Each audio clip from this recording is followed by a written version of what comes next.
Okay, so hopefully you've had an opportunity to get comfortable with the math there on the first page of that handout, reminding you of some math skills that you may have had back in high school. Square area equals pi r squared, length times width, okay? And the introduction of this new thing, which is circular area.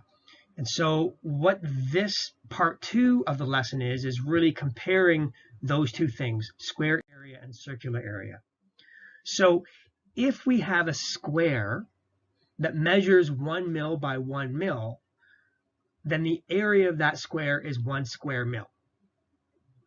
Compare that to a circle that has a round conductor that has a diameter of 1 mil, and it has a circular area of 1 circular mil. Okay? What we're doing here, we're looking at what we call cross-sectional area. So we're taking a conductor, we're cutting it in half, and we're taking it and looking at it through the end and comparing this square conductor and this round conductor.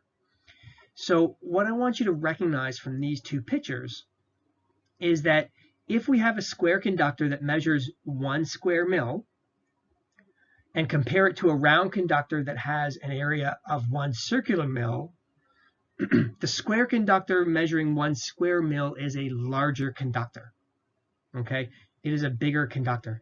If I were to take the round conductor, and this is going to be ugly, but I'm going to try. The round conductor with a diameter of 1 mil would fit right there. Okay, and so all of this space here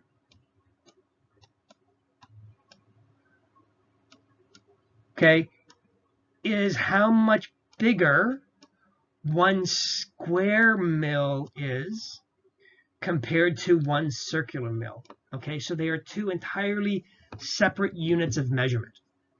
Okay, and the square mil is a larger cross-sectional area.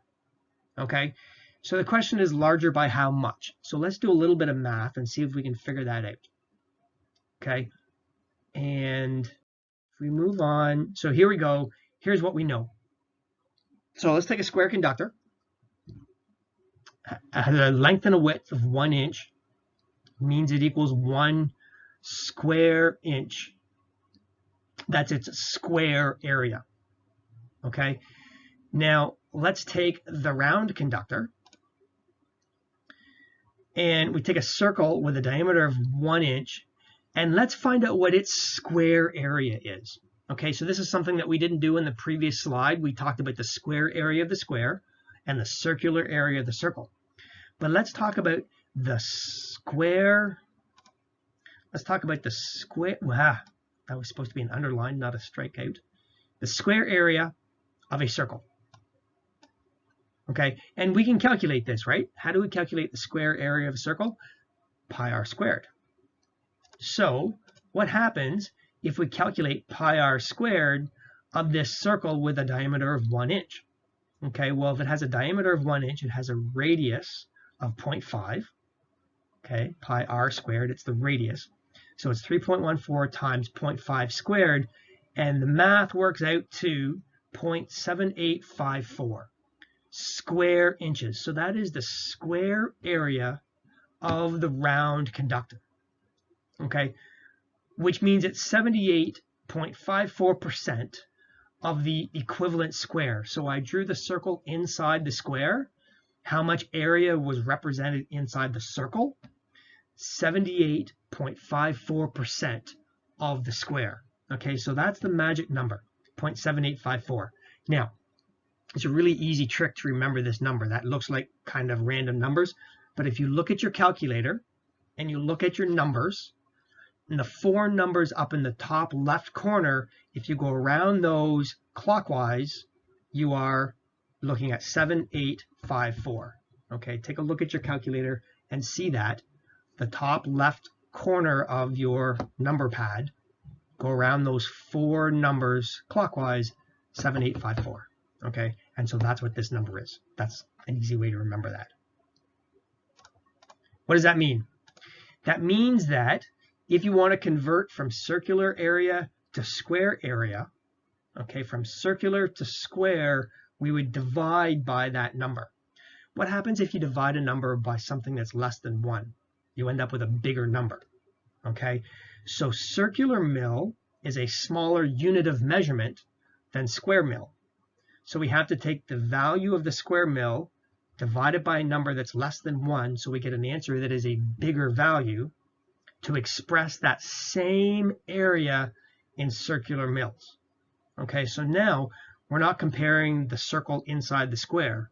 We're saying what is the equivalent size circle. Okay, and because it's a smaller unit of measurement, the answer to that question must be a bigger number. So you take your square mil area, divide it by 0.7854, a number that's less than 1, which means when you divide it, you're going to end up with a bigger number, and that is your circular mil area. Okay, and then the opposite is true.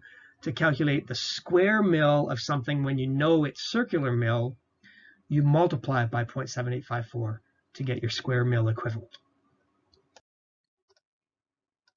So a couple of examples. I'm going to go through this fairly quickly because you guys can get into the exercises and work on the math yourself. You have a conductor.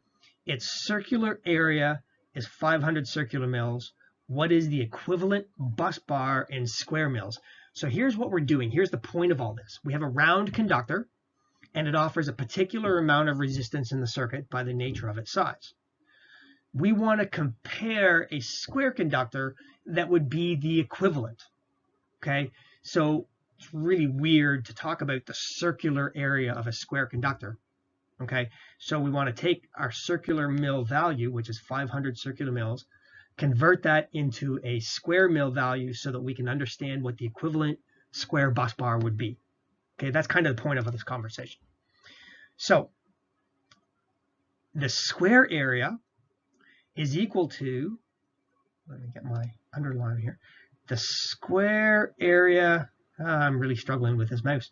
Square area is equal to the circular area multiplied by our conversion factor, 0.7854, okay, which gives us a smaller number, 392.7 square mils. Remember, a square mil is a bigger unit of measurement, okay, than a circular mil, and therefore it's a smaller number. We need fewer square mils to give us the equivalent circular mil. Okay, and there's the equation. Now, the rest of this slide, you can go through this if you want. I'm not going to, but it's the mathematical proof. Okay, so we can do the math. We can calculate circular area equals d squared, throw all the numbers in there, and we can actually come up with the same answer. Okay. Another example going in the other direction. We have a square bus bar, which is 500 square mils. What is its equivalent conductor in circular mils? We just go in the other direction.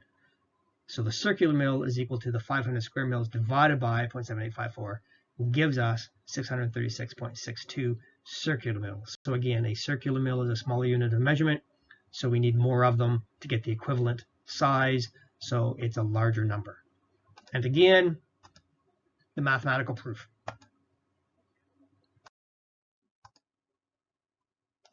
So this is a circle, but this is the triangle. Okay, so if you like the triangles to keep track of Ohm's law and the power equation, here's another one for you. Okay, there's the triangle. So we've got square mils on top, circular mils on the bottom, and our conversion factor also on the bottom, 0.7854. Okay, so there's your next triangle for you guys to remember. Okay, and now you can go and work on the next page of the handout. Okay, we're going to stop this lesson here. Time to work your way through the next set of numbers before we come back to part 3 of this lesson.